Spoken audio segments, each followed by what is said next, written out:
Sharpen your swords, refresh your dynamo, and prepare for a brand new injection of power into one of the oldest classes in Flesh and Blood. Send a message via email, X, or Blue Sky to Hammurabi TCG to secure your pre-order of Mastery Pack Warrior. Might as well mix in a few singles while you're at it because, well, Hammurabi TCG has got you covered there too. Empower your deck and your wallet by buying from the bazaar. Send your order today. There's not a clave to be seen, and yet we have gotten to the point and gotten ourselves a top 8 bracket here at the AGE Open in St. Louis. And what a top 8 it is. Not a single redundant hero. Let's go ahead and take a look, Barrett. It's Phi, Puffin, KO underhanded cheat in the hands of Anthony Hook, who we saw on stream just last round.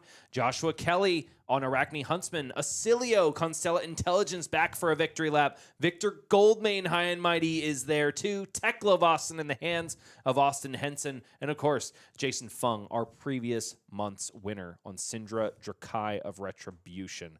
What do we think about this top 8?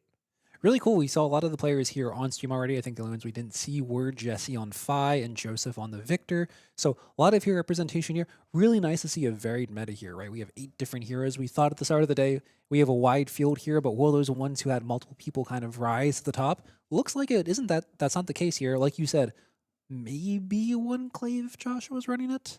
Mario still conspicuously absent here, but Nathaniel has our lone Acilio. We have our lone Huntsman, our lone RKO, our lone Puffin, our lone Teklavos, and a lot of these one-ofs rising to the top in this event. And while Marionette may be down, he is not necessarily out, because I do have word from our New England event, which is happening concurrently. Their top 8 has been solidified, and it's 3 assassins, but the surprise, only one of them, Arachne Marionette. The other 2 hits back to Slippy Gaming for Elise Sims and Ka Chan. Really exciting stuff happening no matter which region you're playing the AGE Open Series in. And now, remember these names, folks, because I do want to direct our eyes to the top 16 standings.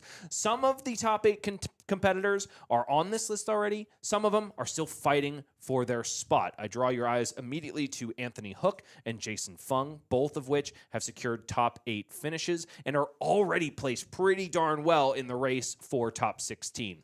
Seeding still matters, but they've already done the hard part. Shane Martin, unable to make it into the top 8. He was our Valda player from round 5. Emery Powell was in the room, unable to get there. Phillip Scott, our Puffin Hightail, who we'll see on stream just in mere moments, at 32 points. Going to be feeling really good once the conclusion of this event happens. And yeah, there's Phillip Scott for your viewing pleasure. Once again, he's a dog guy. He's also got a smile that could melt the face of the sun, shall I say, in a good way. Huh. I don't really know how to think about that. If he melts the sun, I'm kind of terrified of this guy now. Well, if you've watched Project Hail Mary, you know that it can lead to some good things, like a mutual relationship between a burning rock and a carbon-based human. And as we all know, best food in the entire world is Whataburger in San Antonio. Book it. Don't get it. I just don't get it. Whataburger, AG partnership.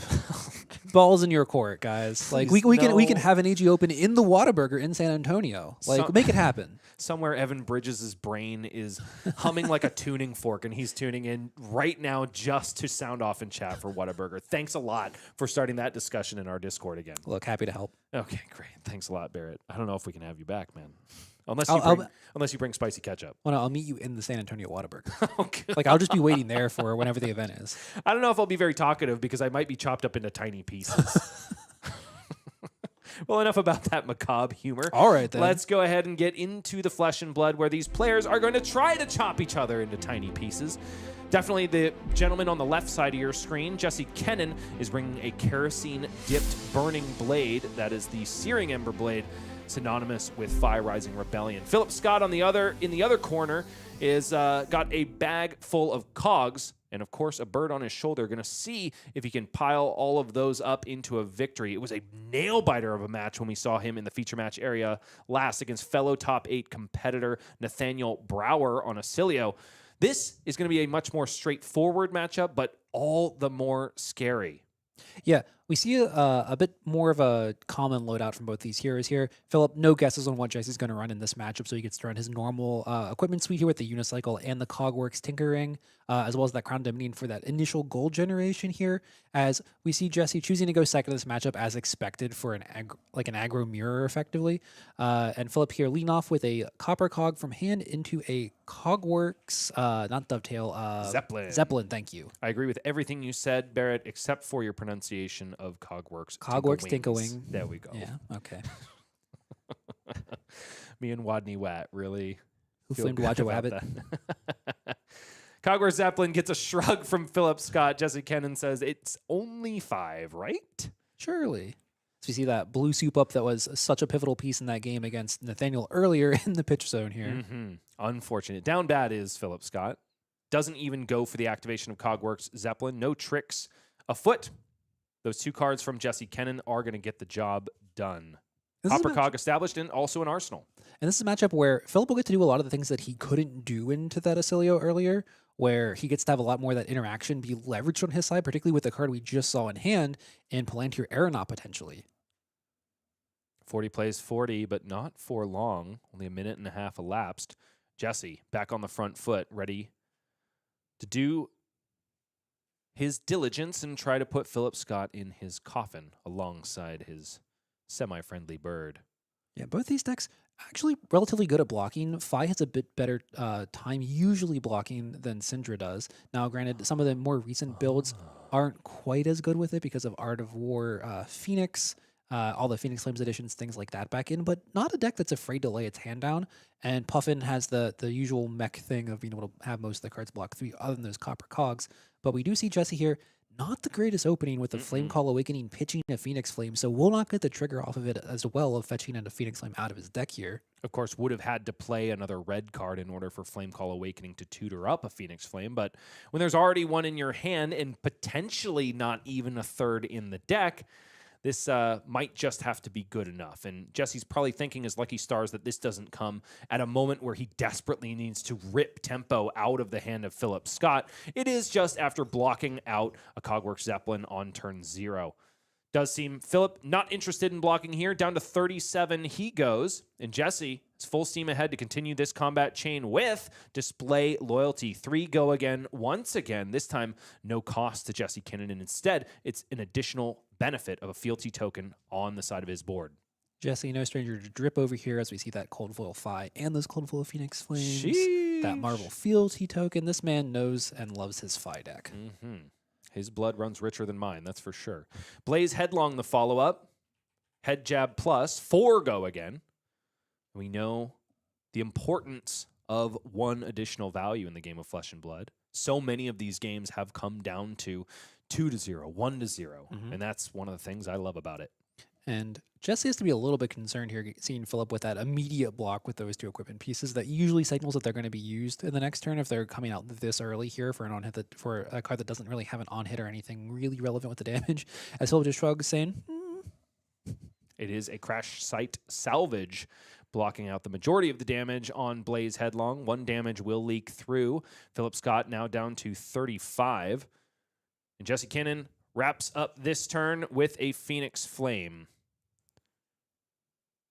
It's back over to Phillip Scott as the meeps have finally gotten out of our machine. Our camera is back up and running. Thank you for your patience, folks. Let's see. Cogworks Tinkawings were blocked with on that Phoenix Flame, which was, of course, powered up by... No, Tiger Stripe Shuko wouldn't have been triggered, would it? no, I think it was just to get them because Just wants his cogs. Phillip both wants the cog, but also has that Palantir Aeronaut in hand and wants to get it for its maximum value. So we see this Puffin come out here. We see Puffin activated to turn that gold into a Cogworks, Copper Cog, sorry, a Golden Cog, rather. Draws that card off of the Puffin Hightail. I have Cogworks Tinkawing on the brain now. It's your fault. You are welcome. And now we'll see what we're going to do here with this. As that soup up red is going to come in here that has had an item die this turn. So it will be for 4 go again to start this turn off. And I'll see how Jesse wants to approach this with 3 cogs on the board. There's a lot that you have to be scared of here from this Puffin deck at this point. Now, it is not a given that Puffin will have the space to generate 3 cogs and send a fully powered Palantir Aeronaut. It is a huge boon to Phillip Scott right now that he's been able to establish this board state so early on in this game when the life totals are still in his favor. Mask of the Pouncing Lynx is going to make the majority of his life total vanish at the blink of an eye at some point during this game. But Phillip wants to have his say before that happens. Yeah, and crucially in this matchup, Jesse doesn't really have any equipment that he's really like happy to give up. Some decks have an equipment that you're fine to just throw in the way of Palantir Aeronaut. Jesse kind of wants all of them. Whether it's his Flame Scale Furnace, not even necessarily for the resource, but just because it blocks for 3 block here. His Shuko can push some extra damage through sometimes. His Flight Path is really valuable for extending turns. So every equipment piece is one that he wants here, and he has to give up one really early to this early Palantir Aeronaut play from Phillip on turn 2. And Flamescale Furnace is the chosen equipment, but also a Rowdy Locals, which I like here. It's forcing Phillip to choose the equipment, which is less valuable on this turn cycle, I suppose. Ultimately, it is still 3 value generated because Flamescale Furnace would have been able to block for an additional 1. So it's going to be a total of 6 that ekes on through. Jesse Kennon now down to 33 to Phillip Scott's 35. And it was a semi-inefficient turn as well. After taking a little bit of damage, Phillip forced to pitch 2 cards out of the hand, 1 red, 1 yellow, in order to deploy Palantir Aeronaut. And as quickly as she came, Polycranka is put in the tiniest, most adorable little coffin and sent to the watery grave. Wait, it's a Gravy Bones can summon it now? That would be sick. Oh! Wait. Let's back up. Yeah, Polycranka is now Polycranka rotting and deceased. It's Scuba's fetch toy. Oh. So you see Copper Cog come out here as Phillip starts the turn. Cue the rubber chicken noise. Peacock. Soup up, 4 go again now, as a whole host of Copper Cogs join Polycranka.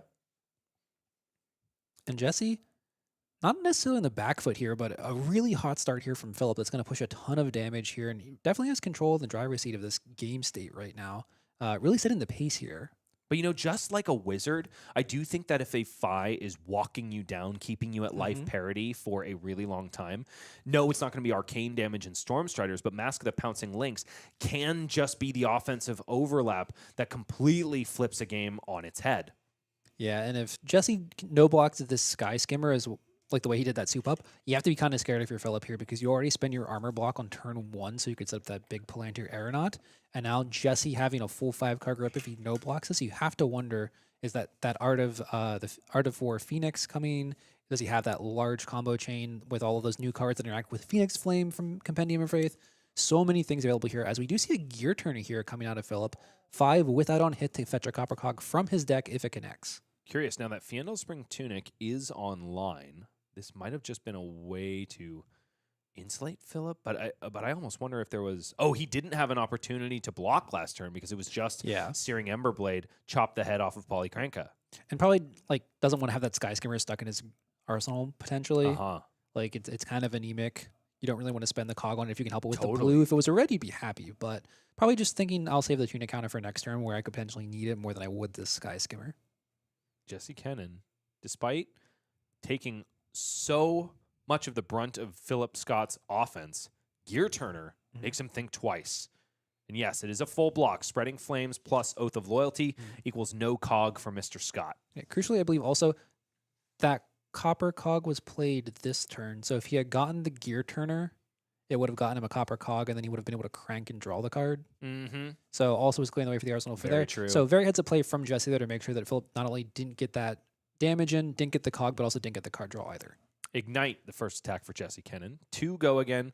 Discounts the next Draconic card he plays or activates this combat chain, which can, of course, be Searing Emberblade. Usually, a play like that is emblematic of the cracking of Dragon Scalar Flight Path. If there's one thing that 5 players like to do, it's swing Searing Emberblade, and if they can do it twice in a turn, all the better. And we see one card in Phillip's hand here that Jesse always has to be cognizant of in Sunken Treasure. Huge piece that traditionally we see a lot of from Marlin and Gravy Bones in this matchup, but Puffins have been known to always have that in their blue base as well. Jesse can effectively never do a 0 card or 0 resource play where he can't get the Phoenix Flame back to protect it. Otherwise, Phillip can potentially snipe the only Phoenix Flame, and until Jesse gets some kind of insulation with multiple Phoenix Flames, could potentially just brick a lot of what Jesse's deck does here. So No blocks here from Phillip. We do see Jesse here with that Flame Call Awakening. Now, this second one will be able to get a Phoenix Flame out and insulate him just a little bit here from something like that Sunken Treasure. Now, Phillip is still happy to get rid of one of those Phoenix Flames. And we might see here that on this block, Jesse will pitch the Phoenix Flame to activate. Now, still not exactly what Jesse wants to do here because it's putting another Phoenix Flame back in his deck, but it does kind of insulate him of keeping another one in his deck or in his graveyard, so he kind of gets to keep that one for future usage. We'll see if Jesse wants to do that or if he's okay just having this extra Phoenix Flame out of his deck.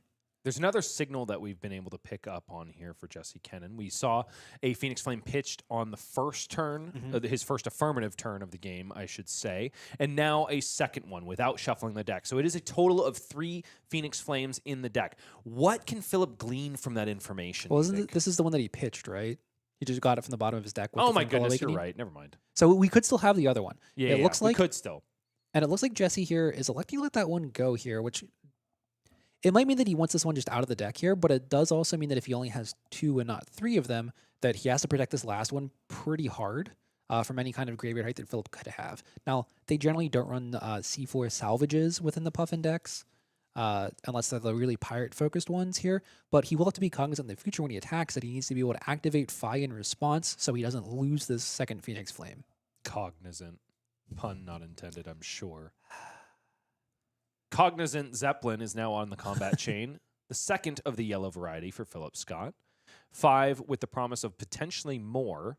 Based on what I've seen from Phillip, though, he's really hoping that Jesse just lets this one hit and he can convert this measly 2-card 5 into a 2-card 7 with the help of Spitfire. Dragonscaler Flight Path gets in the way, which can be a scary proposition, especially when Phi is keeping so many cards. And yes, Copper Cog tapped, Golden Cog generated, Golden Cog cranked to get the action point back.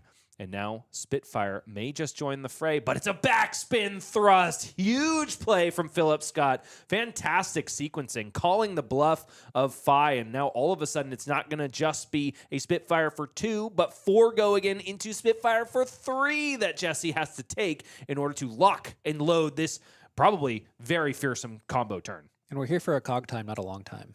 And oh my gosh, something I almost missed there. Jesse throws a blue card into the pitch to get his Phoenix Flame back before the start of the turn. Making sure that he's insulated from that Sunken Treasure, which we see Phillip draw up on this turn. Really heads at play. And also have that Art of the Phoenix here from Jesse. Immediately at the start of the turn, he pitches that.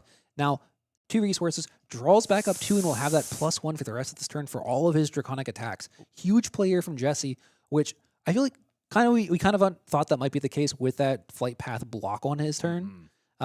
Down significantly in life total, but definitely not out, as this deck can crank out a crazy amount of value whenever it sees these arts or any of its other huge power cards. And here we go. Like Matthew Gump before him, trying to fly very close to the sun, not too close, hopefully. And it starts with a Flame Call Awakening, finding what can only be the 3rd copy of Phoenix Flame, because otherwise Jesse wouldn't be looking. Yep, and there it is. Definitely makes a bit more sense of why Jesse let that first Phoenix Flame go. He was more okay with that being out and then thinning the deck of these other 2 Phoenix Flames so he wouldn't draw them after his shuffles, and knows that he's insulated a bit more from having that first one stripped away. And now Sunken Treasure can be blocked with, once again, for Phillip Scott, which would hamper the damage offered on this turn significantly, especially if Jesse has no other means of triggering Tiger Stripe Shuko. Sunken Treasure blocked with again. The visage of Jesse is not flapped, though. There's yet another blue in hand that drawn off of Art of the Phoenix War. So yes, in response, it is a pitch of the blue. 2 resources sunk.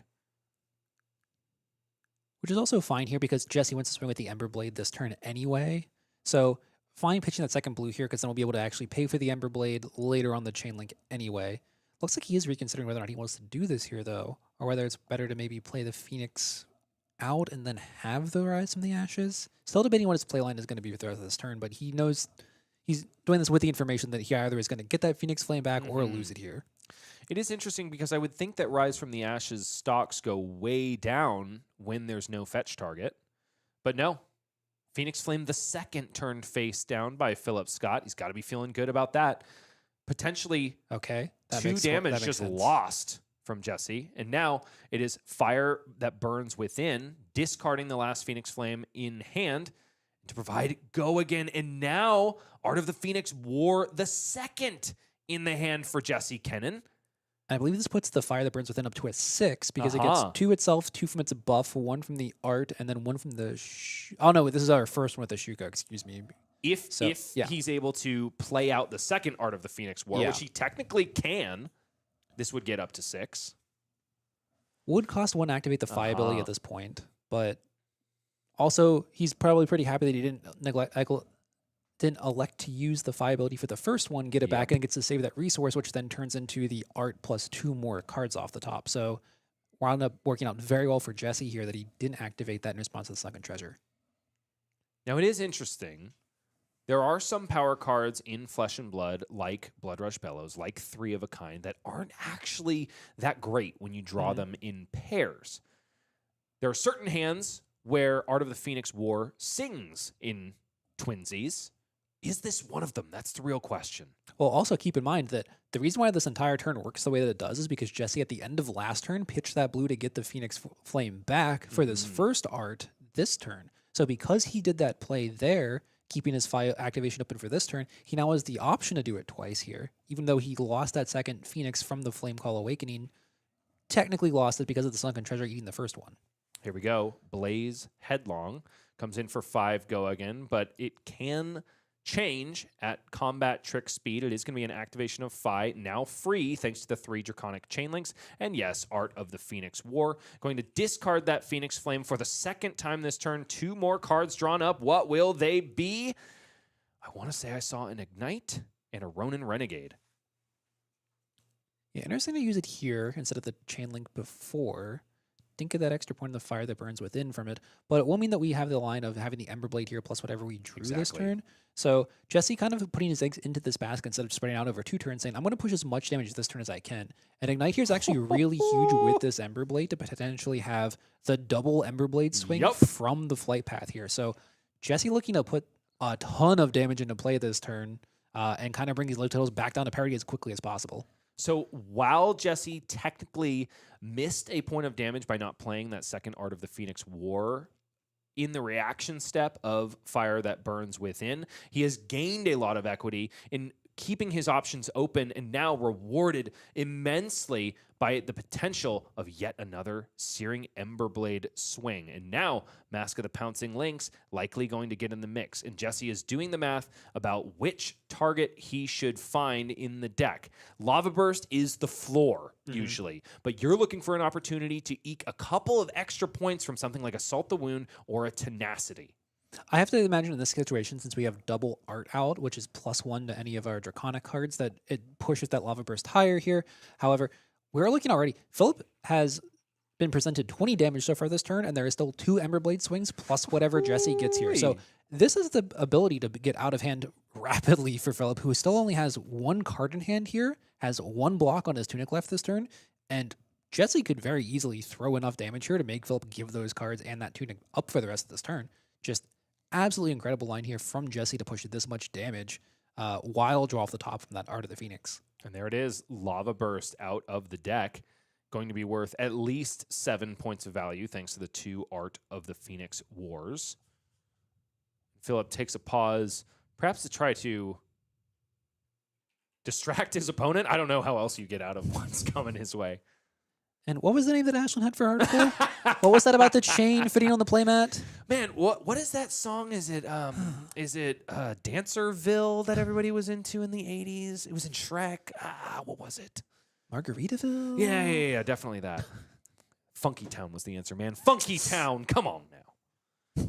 Searing Emberblade crashes in 3, shouldn't be 3. I thought Art of the Phoenix War gives all Draconic action attacks? cards? Oh, pickles. Man, that card would be broken if it worked with Emberblade. Yeah, you know, this card, not good enough as it is. Okay, fair enough. I don't know why Jesse's running it then. Get out of the deck, Jesse. Get it out. Take it out right now. 3 go again, accepted by Phillip Scott. Now down to 17. Then Ronin Renegade gets in the mix. That one will get buffed. All of a sudden, 5 go again, and Phillip just like, make it stop. Cry. That Emberblade feels like it's got a little bit of rust on it or something, oxidizing the chances of Phillip Scott in getting to the semifinals. And Lava Burst might as well happen for a big bad 7.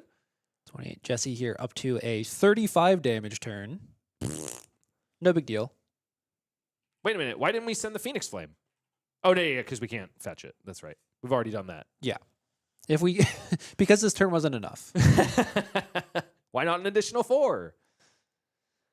Yikes. I wonder, I think that our Ignite, I think we should have had one resource floating there. So I think we might have been able to potentially Flight Path, but I'm not sure if I saw the chain link properly. The issue is we didn't quite have enough resources. He needed 3 floating to pay 2 into one Emberblade, 1 into the next. But the Ignite, or 1 into the first, 2 into the next. Right. Yeah, Because yeah. it doesn't discount the second one with the Exactly. Flight Path. Yep. So 1 resource short is Jesse Kennon for adding insult to injury to his opponent. Cog in the Machine played out off of Fiendal's Spring Tunic. The card drawn cheating scoundrel gets a knowing nod from Phillip Scott. But the thing is, when your floor is still a Spitfire for 3, refresh the arsenal, it's pretty okay. But in this spot, it's not going to be enough for Phillip. I mean, you make it sound nice, at least. I'll give you that. Listen, there are a lot of cards that cost resources in the Puffin deck. I feel like this is just about as much as you could have expected. Obviously, wanted a 0 for 4 based on how much Phillip is literally crying on camera. It's like, why? It may look like laughter, but they are tears. Thumb is up. Having a good time is Phillip Scott. I can feel the pain from here. It's okay, Phillip. It's happened to all of us once or twice. He'll be able to go home, give the dogs a hug, and maybe get some love from the wife as well. Yeah. Somewhere Ashlyn is smiling, seeing all these Art of the Phoenix Oh my goodness, in the she graveyard. is. This is exactly why her article was entitled "Combat Chains That Don't Fit on the Map."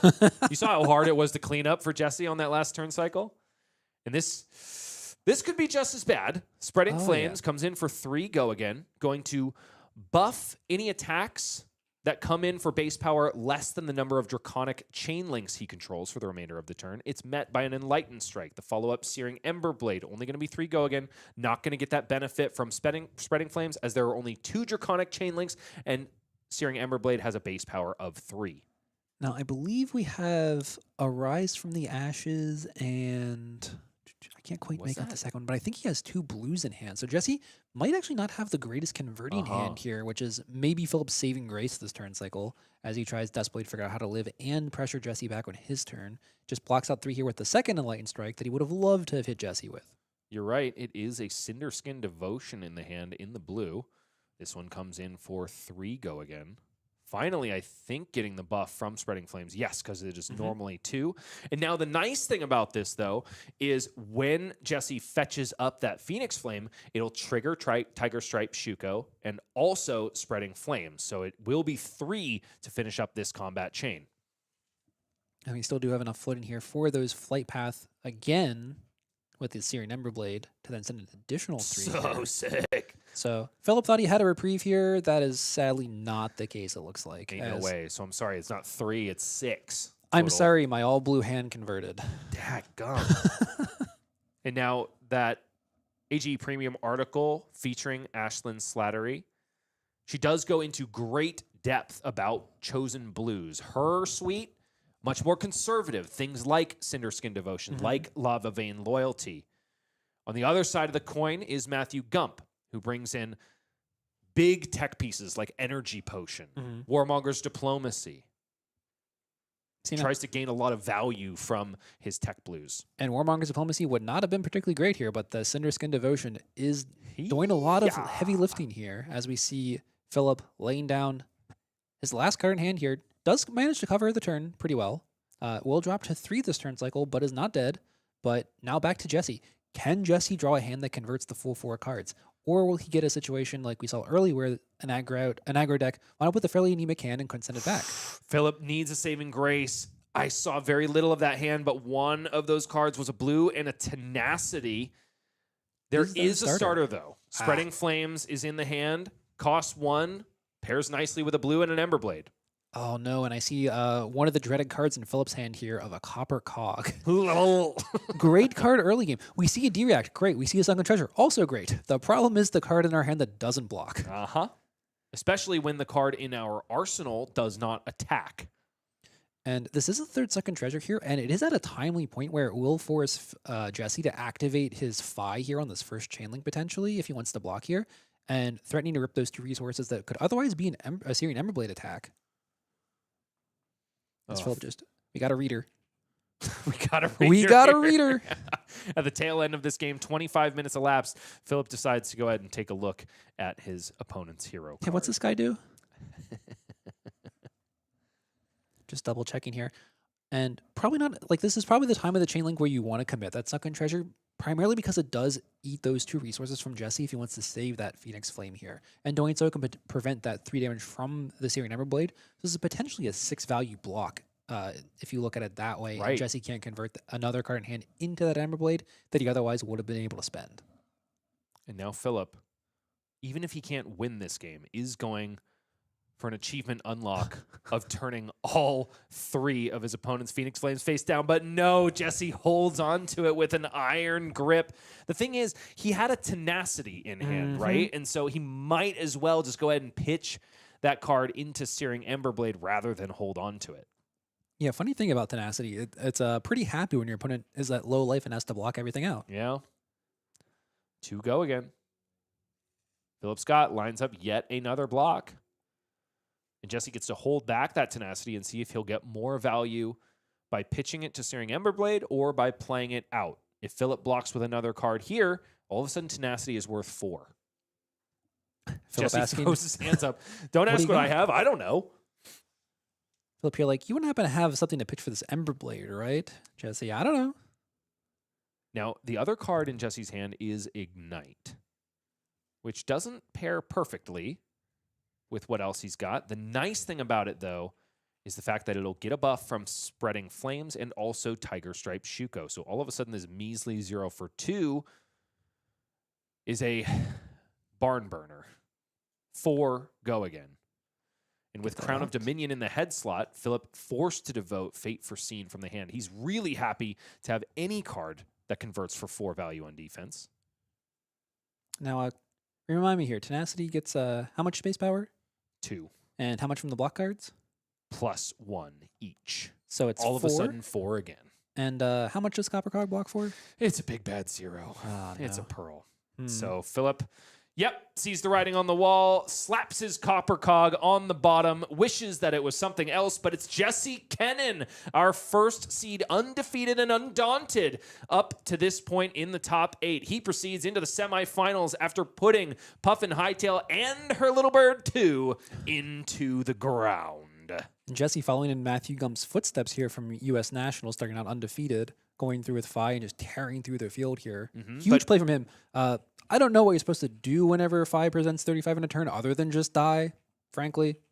Well, you can die with a smile on your face, and that's Yeah. exactly what Phillip Scott did. So kudos to him for still being a stalwart member of our community. He is a player with integrity, is something that I think we can glean from his performance. He let his opponent do the thing. Oh, So that's nice. that's so nice. Yeah. We'll have to see if the Teklovossen opponent of Austin Henson is allowing him to do the same thing. But of course, that was Jason Fung on the other side of the board. So if that game has concluded already, I think we know which way it went. Yeah. So we're going to go ahead and cut to our top 8 bracket and see if we've gotten any updates besides the game that we just watched. Drum roll, please. Oh, Austin Henson wow. wins against Jason Fung in a very quick match, I would say. Well, for well, Teklovossen. well. Seems I don't know what I'm talking about, but I'm honestly kind of happy about it. You made one call in one specific situation. I'm 0 for 1, baby, and we're going to see if we can get on the board. Jesse Kennon, our first seed, does make it through. Joseph Musgrove takes down Nathaniel Brower, and honestly, that kind of makes sense, right? These cards like Test of Iron Grip that have been such a thorn in the sides of Arachne Marionettes are probably right at home against something like Nathaniel is bringing. A lot of 0 for 4s. Yep. And then Joseph does have that added advantage here that maybe the entire field didn't have throughout the day of knowing which build Nathaniel is on. He knows he's not the tall arcane build. He knows he doesn't have to commit a lot of his suite into arcane barrier necessarily. He gets to bring those blocking cards. He gets to bring quick dodge flexors potentially, making sure he has aura mages, maybe not having to devote his head slot into an AB piece, whether it's Skullcap or not. So he gets to bring in all these extra blocking cards and really convert his hands better than Nathaniel than we saw in those early rounds where Nathaniel's opponents were bringing AB3 into him and losing out on that block value. Now, it is going to be a tall order. Joseph Musgrove must put on his hiking boots and see if he can climb Mount Esteemed Magnate. Because if there's one thing I know about Tekla Vossen is that they love to sit across from Guardians. Yep, they love to sit there and just block out and get to that singularity point. We saw earlier with Austin playing into Joshua, who's still playing against KO Underhanded Cheat in what promises to be a pretty long game. What happens if you let the Tekla Vossen have unlimited time? It's not good for the opponent. That's the easy way to put it. Like, just doesn't end particularly well. Which, don't get me wrong, Victor Goldmane does have some inevitability on his side of the board. Visit Goldmane Estate is one, I'm going to say it, house of a card. Yep. Quite literally. Lord. Yeah, I know. It is what it is. I am still trying to be cognizant about my punning, but nevertheless, I'm going to end up in the penitentiary. Sorry, I can't stop. Jesse Kennon, we're not sure who he's going to be taking on because, no, we haven't been delaying a super long drum roll to see if we can get you the winner of that 4th and 5th seed game. It is still ongoing, if you can believe it. I am shocked. I've shocked you quite a bit today. A lot. For 2, you activated your Volzer in response. Okay, fair enough. Yeah. God. As we saw earlier, They stopped coming. KO went to Fatigue earlier when he saw in the final round. Joshua Kelly with his Arachne matchup didn't go the whole way to Fatigue with Austin, but got pretty darn close there at the end. So probably can expect these two to go through most of their deck by the end of it. Which one will come out on top probably remains to be seen. I expect to see Joshua have a bit better try here than he did against Austin since, Anthony can't switch into a shadow. Is he a god at that point? I don't know what to call A Tekla Vossen. god? My goodness, I'm sure he would like you to The call him man's that. floating in space. What do you want from me? Like, I don't know. But he's made of iron, which is still the stuff of man. Sure. Probably has a better chance against just a brute in the fighting pits than he does against some guy floating in space in an iron suit, right? Okay, fair enough. I mean, there are certain matchups in terms of the Flesh and Blood universe that I would think, were they to play out in real life, would only go one way. And, the Iron Man versus pretty much anybody in the world, Yeah. right, would probably go the way you'd expect. We need a lore top 8 now, like a lore accurate gosh. bracket. We'll work on that. Yeah. And then, but first we have to watch the physical top 8 play out in St. Louis. I do want to do a quick reminder of the treasure that all of these players are competing for. It is, of course, 1,000 USD that can be claimed at any one of the AGE Opens, whether you're in St. Louis right now on stream, or if you're in New England right now playing off stream. $400 to the winner, $200 to second place, third through fourth will take home $100, and fifth through eighth, by virtue of qualifying for the top 8, will go home with $50. But the cash only tells part of the story. We've been talking about AGE points all day long, and this is how it breaks down. 30 for the winner, 25 for second, 20 for third through fourth, 15 for fifth through eighth, 12 for 9th through 12th, 8 for 13th through 16th, and the all-important 1 participation point if the day doesn't go your way. That 1 point can be the difference maker, though. I mentioned him so many times before, but Aiden Kwasniewski, if he had played hooky at a wedding and come for one more day, he would have made the Players' Championship last year. So you encouraged Aiden to skip the wedding to play the... 100% I do. I'm going to put my money where my mouth is. I'm not saying I'm going to do it. I'm saying he should have. You too can skip your friends or significant others' weddings to go play an event to get 1 more participation point. I'm sure that they'll be happy about it. Every friend that you lose, you regain tenfold when you come play at AGE. And make the Players' Championship. Like, what's better there? Like a lifelong friendship or a Players' Championship? Yeah. I know which one I'm taking. Yeah, we'll be back with more bad life advice and more Flesh and Blood. I'm just kidding. We have more to talk about here. And first and foremost is, of course, AGE Premium. If you loved what you just saw when it comes to rebellious gameplay and burning at that, I encourage you to check out the Combat Chains That Don't Fit on the Mat article by Ashlyn Slattery. Her blessed and burning run at U.S. Nationals continues. The waves are still being felt as players like our gentleman in St. Louis, are enjoying Phi for the first time, I would say, in a long time. Yeah, and you know that she's telling the truth here, as we saw in literally the one game on stream we've Yeah. had of Phi so far today. It barely fit on the mat. So she too can teach you how to make a chain link that will make your opponent put their head in their hands and cry. We've also got one of my favorite correspondents, that is Jacob Clements, showing humility and that he is a player with integrity. Damn Near Perfect Unity is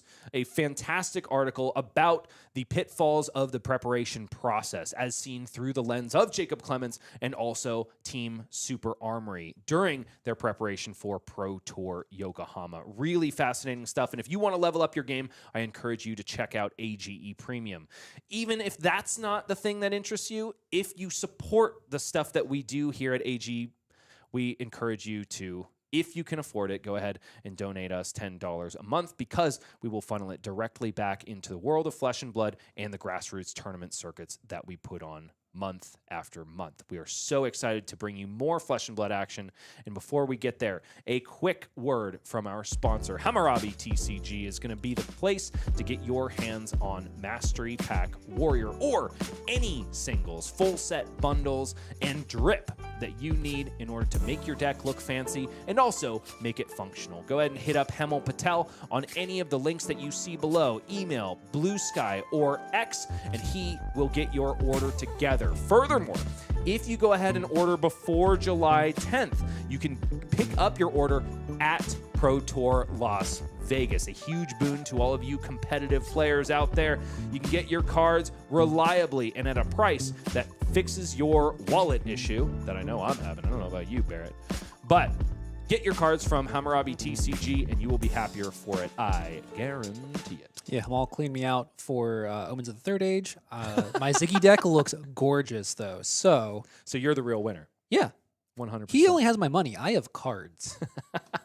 I think we're dipping back into bad life advice. No. This one's a good piece. All right, 100%. Well, take the good piece from Barrett, take the bad from me, skip out on that wedding, and stick around for more Flesh and Blood. We're going to have words from our winner from the last matchup. That is Justin Kennon on Phi. He's going to be Jesse Kennon on Phi. He's going to be flapping his yap with Mr. Barrett here. Don't go anywhere. There's more exciting stuff in the world of Flesh and Blood and AGE after this. Welcome back in the booth, everyone. I'm here with Jesse Kennon after his first quarterfinal match concludes. He is victorious here with Phi. Jesse, welcome inside the broadcast.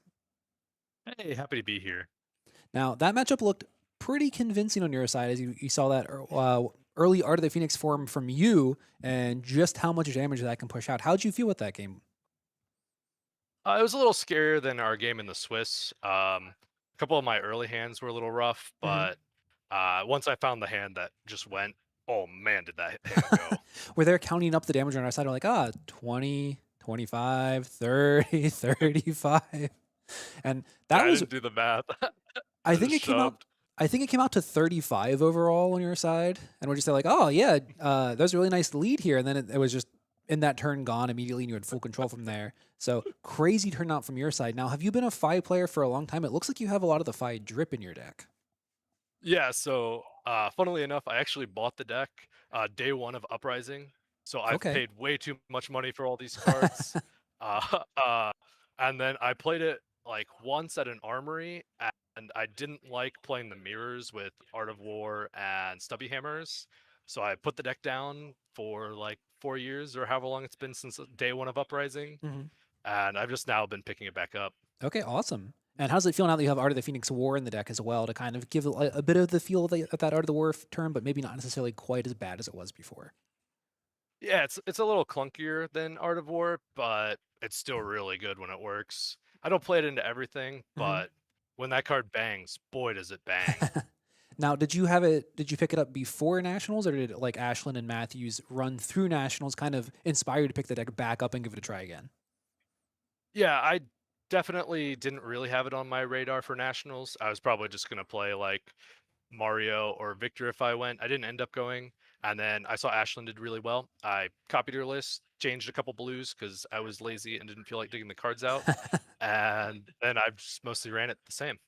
Yeah, well, it looks like it's working out really good for you so far. You said that you played this matchup in Swiss. Have you played any of the top 8 in your Swiss games, and how did those go? We know that you went undefeated, obviously, but were they good matchups? Were they close? Anything that you're kind of worried about in the rest of this top 8? There's a Huntsman. I don't know Mhm. if that was the last. That was the Archeo match. Yeah. I don't know how that one ended up, but Huntsman's a little scary.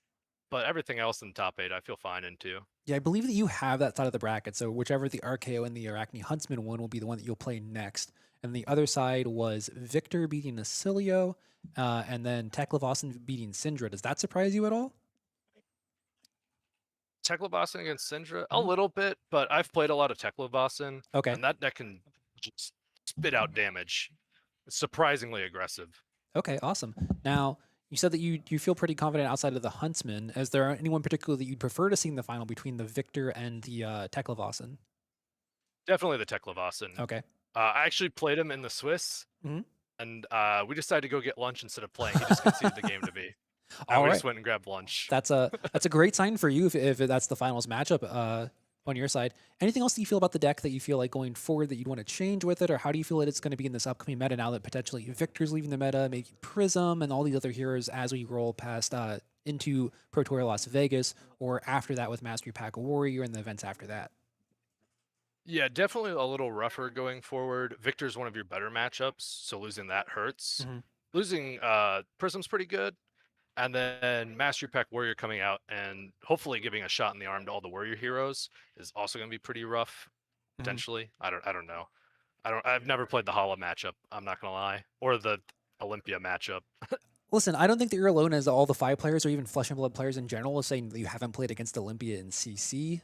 Myself, I think I've seen it maybe as Decimate or Great Axe, but it looks like we're not going to have that for much longer here, and we're going to have a whole other threat on our hands. Now, is there any hero that you're looking forward to playing here going forward other than Fi?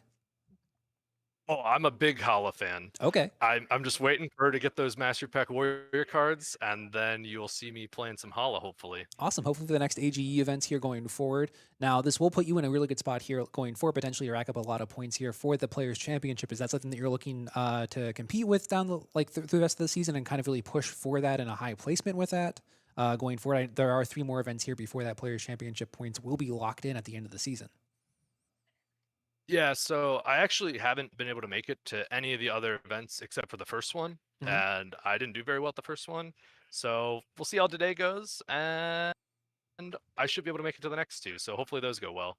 Yeah, awesome. And now, is there anyone that you wanted to shout out here? Friends, family, pets, uh, random people on the internet? Yeah, shout out to myself and shout out to my cat. Hey, we love a good cat here. We've talked earlier today about dogs, and I'm a cat person personally, so I fully understand that. All right. Now, good luck with your semifinal match, whoever it is. Don't go Thank you. anywhere as we come back shortly for our next round with the semifinals of the AG Open here in St. Louis for June.